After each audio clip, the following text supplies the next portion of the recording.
It's been a long time since a game has left me so conflicted. Gran Turismo 7 has so much going for it, but as I'm sure we all know by now, it has no shortage of issues, both major and minor. And the reason that this review took so long to get out is that I wanted to let the dust settle and collect my thoughts after all of the drama. And now that it's been a month and a half after release, and the game has settled to most of what it should have been at launch, it's time to give Gran Turismo 7 a proper in-depth review and go over the good, the bad, and the really ugly.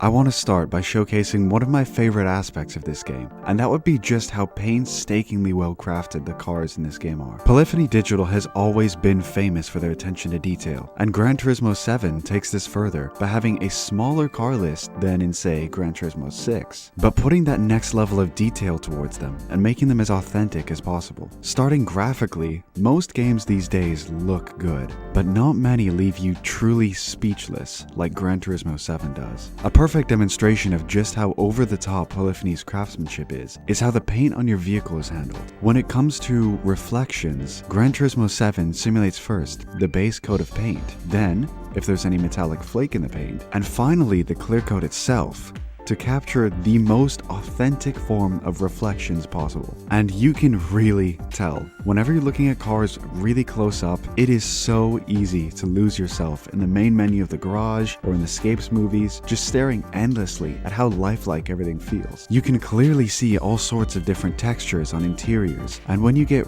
really close, details like headlights and taillights really do look like the real thing. But what good are visuals if the cars in racing aren't good enough to match that? Well, Gran Turismo 7 comes most of the way to fixing that. The physics are a great place to start. What has really improved here is the level of realism in the tire model. It's much easier to detect any sort of slip from especially the front wheels, but in general, cars seem to be much more natural on the limit. Suspension seems to have a very Gran Turismo feel to it, with road cars having quite a bit of body roll, while the race cars are nice and tight feeling. And one thing that should be noted if you're wondering about the differences in physics from Gran Turismo Sport to GT7 is that there is not as much room for error as in GT Sport. If you make a mistake in GT7, the game will punish you. It's really important to clean up your driving style, and GT7's physics will definitely help you do so. Now, while overall I do enjoy the physics, there are some pretty significant issues I've noticed as well. Certain cars, such as the Porsche 997 GT3, have race car levels of twitchiness on the rear end, with road car levels of soft suspension and body roll, meaning that the slightest bump at the rear can send it swinging right around, but the suspension doesn't give you any sort of hints that that's about to happen. It's quite unrealistic for road cars to behave like that. And keep in mind, this is not on every car, just a select few where it's very obvious. Now, the cars are detailed and the physics are pretty good,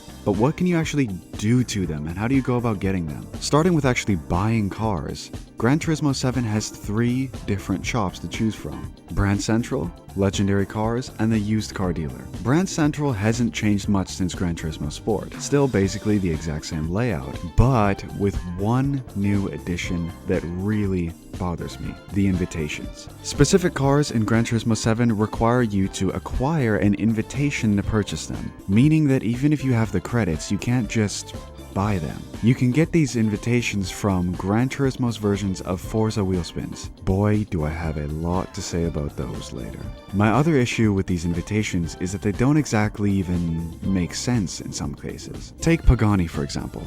You need an invitation to purchase the fully road legal Huayra, but not the exclusive track-only Zonda R? Seems a bit odd to me. And due to the fact that these invitations are unlocked through random chance and not by gameplay objectives, I personally believe that they only exist in order to make people play the game even longer by artificially extending the game and car collection process. Now that's Brand Central, but we still have 2 more dealerships to look at. Legendary Cars is all new for Gran Turismo 7 and provides you with a rotating list of exclusive cars that can only be purchased for a limited time. This is an interesting concept, but due to some of the egregious pricing on some of the vehicles here, which granted has been slightly reduced since launch, complicates this so most players can't even get some of the cars they want before they get switched out for the next rotation. Using the McLaren F1 and the Porsche 917K for example here, the prices for the legendary cars are set by Haggerty and reflect real-life values, which is a cool idea except for the fact that, well,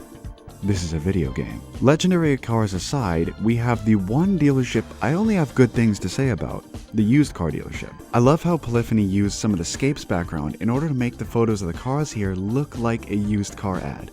It really is a neat and creative little touch. Now, like the legendary cars, the used car inventory evolves over time, so you have to keep checking to see what gets added into the next rotation. Used cars are also not priced to the skies, making this a great way to get a little discount on some cars from Grand Central, as well as some cars that aren't. In terms of new additions to what you can do to your vehicles, Gran Turismo 7 is a massive step up from Sport, starting with the tuning shop.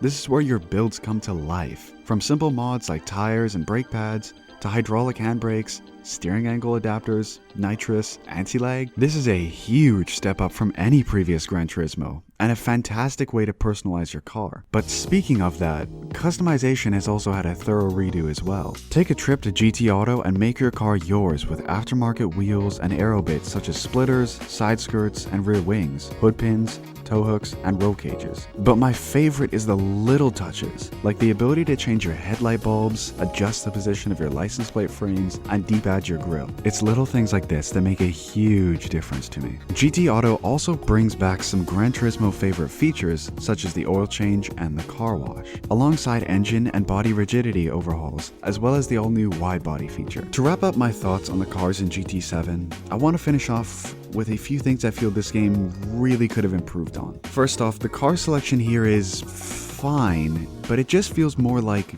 GT Sport. I personally would have loved to see much more 2020 to 2022 model year vehicles to modernize GT Sport's list, but that unfortunately isn't the case. There are also some great cars in Sport that were removed for some reason. The Mercedes W08 Formula 1 car, for example. I just hope they don't add it back in as quote-unquote new content in the future. Now, something I know many of you want to hear my thoughts on would be the in-game economy and car pricing. And do not worry, I will be going over that in a later segment of the review, so stay tuned. But for now, let's take a look at Gran Turismo 7's all-new world.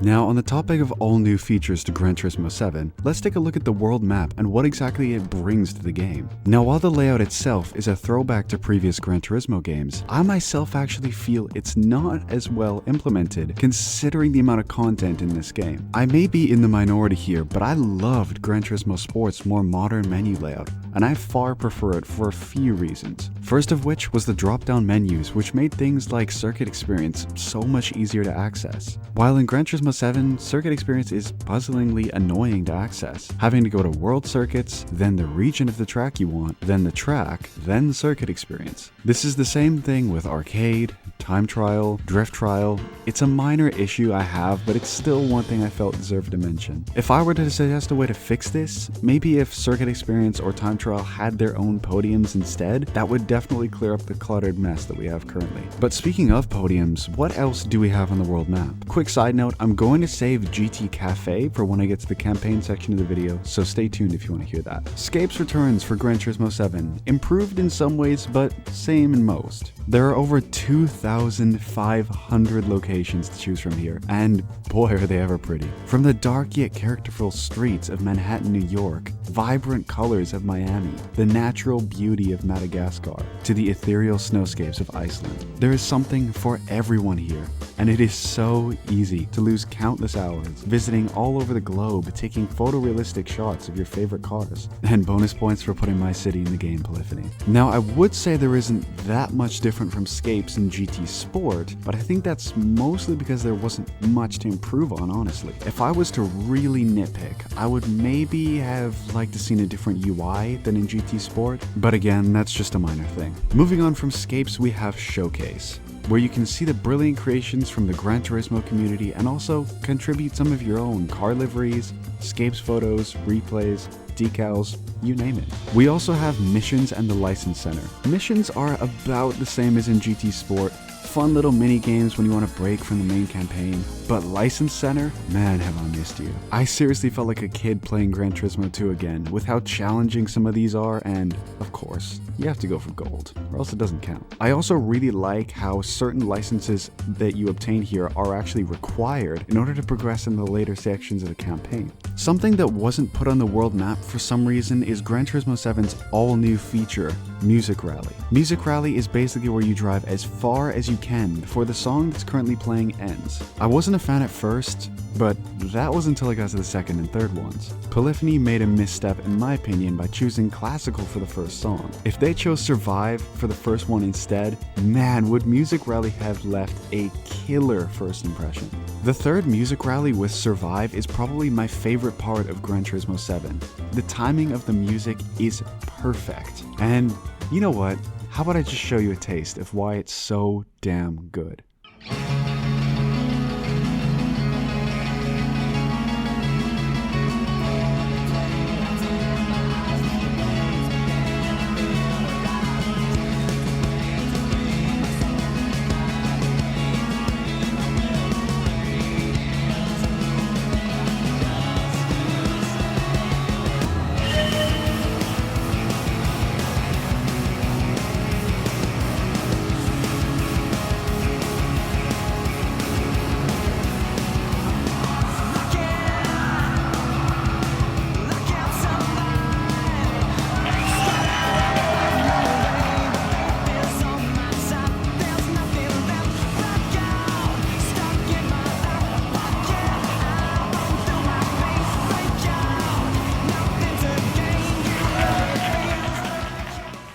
Yeah, that's what I'm talking about. Before I get into the campaign, a quick mention on multiplayer. If you like GT Sports multiplayer, you will feel right at home here. Quick mention though, as when I tried playing multiplayer, I did find issues with servers, but time will tell if this continues in the future.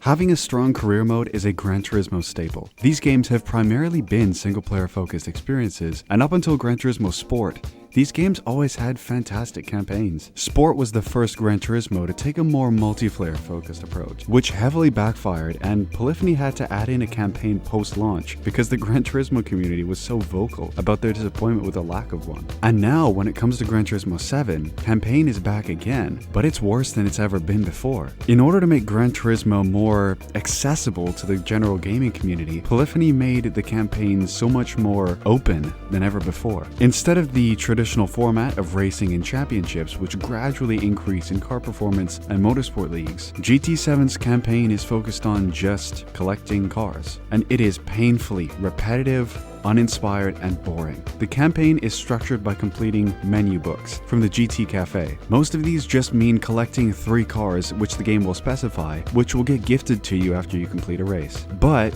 you can even just buy them from the dealerships, without even having to race if you have the cash. There are almost 40 of these menu books, and while yes, the game does do a good job of starting you off in slower cars and having to work your way up to the faster cars, there is a major flaw in the first half to 2/3 of the menu books. Most of the races you do in order to unlock the cars needed to progress through the GT Cafe aren't locked to a certain PI, meaning you can basically bring whatever you want and just demolish the competition. And while not the exact same degree, sometimes there are no real restrictions for region or drive type either. So you could be racing a Hot Hatch Championship in an AMG GT Black Series if you wanted to. And the whole premise of collecting all of these cars is a bit silly to me. You finish the campaign with over 100 cars for free, but the game never makes you use them for races, meaning you have a bunch of cars just sitting in your garage with 0 miles on them. And For a game with the premise of collecting cars and celebrating car culture, frankly, it's embarrassing. It's also a shame because near the end, it actually starts to get pretty good, focusing more on long championships and less of the car collection and menu book stuff. And the restrictions get tighter too, providing you with some really good racing. But speaking of the end, you get the most slap-in-the-face ending of all Gran Turismo. Once you're done with GT7, you just get a bunch of thank yous from some random GT drivers. And to top it all off, your final reward for finishing GT7's campaign is a roulette ticket. It's time I mention these now, because good God is this one of the worst additions to this game. To basically copy Forza wheel spins, but in a much worse way. Most of them just give you the option of winning credits, a car, or a car part. Starting with credits, barely any gets gifted to you. Most of the time I got 5,000 or 2,000 credits, and that's it. Cars are cars. Nothing really wrong there, but when we get into car parts, this wouldn't be an issue if it wasn't for the fact that car parts aren't universal in this game. So you could get gifted a racing exhaust which only works on, say, an Audi TT 3.2 for example, even if you don't own that car. It's one of the more puzzling additions to the game, and I personally just cannot stand it in the slightest. This all leads me to post-game content now, and because of the campaign structure of this game, there isn't a lot of replayability here. It's more of a, you do the menu books one time and that's it. There are specific championships that you can redo, but nowhere near as many as we would all like.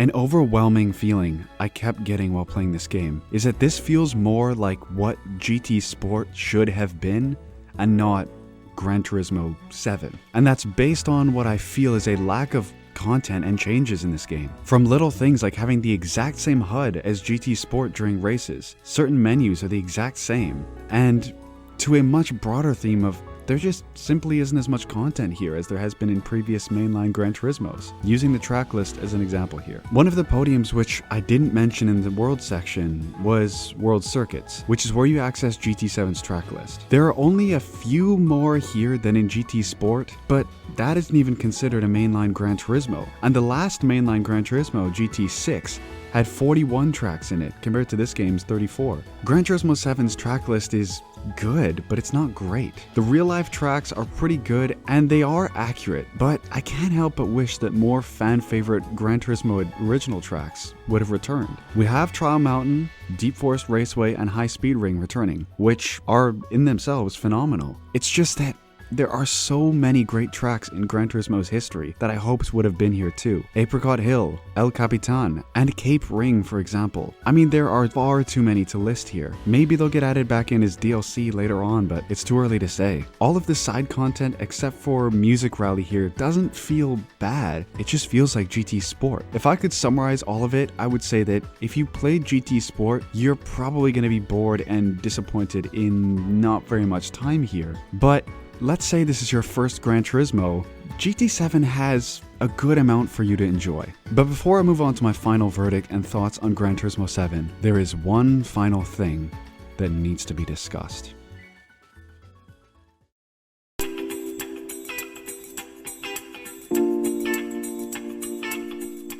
Polyphony Digital. What happened? Gran Turismo was never known to have aggressive and deceitful microtransactions and live service style aggressive monetization. GT Sport had microtransactions, but they weren't greedy. A couple dollars could get you a car worth a couple million credits. There was no cap on how much you could earn in game. So what happened? Was it Sony? Was it you? Looking to capitalize on a big release just to milk money out of your consumer base who waited 9 whole years for an all-new mainline Gran Turismo? Let's start by how they marketed and sold this game to us. We were sold a game pre-launch which never had any of this disclosed, and not only that, review copies of this game were sent out without microtransactions at all. But within a few days of final release, a patch was sent out to Gran Turismo 7, adding in the option to use real money to purchase in-game currency. Now, as I mentioned before, this was in GT Sport, so why is it an issue here? Well, the amount of bang for your buck has taken a horrendous fall. Some vehicles which used to cost maybe $2 or $3 now cost over $300 US. So the entirety of Gran Turismo 7 costs $80 US, but a single car. Over 300. And what makes their intentions so clear is that Gran Turismo 7 has a limit on how much credits you can actually earn in-game, but no such limit exists for currency which is bought off of the PlayStation Store. This is greed on a whole new level, a sickening example of when corporate executives design a video game. Now this was all over the entirety of the gaming space for quite a while. Gran Turismo 7's user score on Metacritic dropped to Sony's worst rated game of all time, down to 1.8 out of 10 at one point. And that doesn't even begin to mention the social media outcry over how ridiculous Polyphony and Sony were handling the whole situation. But what happened now? The game has slowly started to improve. The credit cap has increased, race payouts increased, but it's too late. The damage has been done. Gran Turismo's reputation destroyed. All trust for Polyphony Digital out the window. Because after all, if people never complained about how ridiculous this was, they would have never changed a single thing. Do not be fooled. Game devs do not care about your experience. They care about their public image. That's the only reason why they changed any of this. If no one said anything, do you really think that Polyphony would have gone, gee, maybe we shouldn't have put those microtransactions in the game? No, of course not. Your wallet is all that matters. No matter how much corporate fake sympathy that they tweet out, their true intentions shine through that fake sorrow of a cash-hungry studio.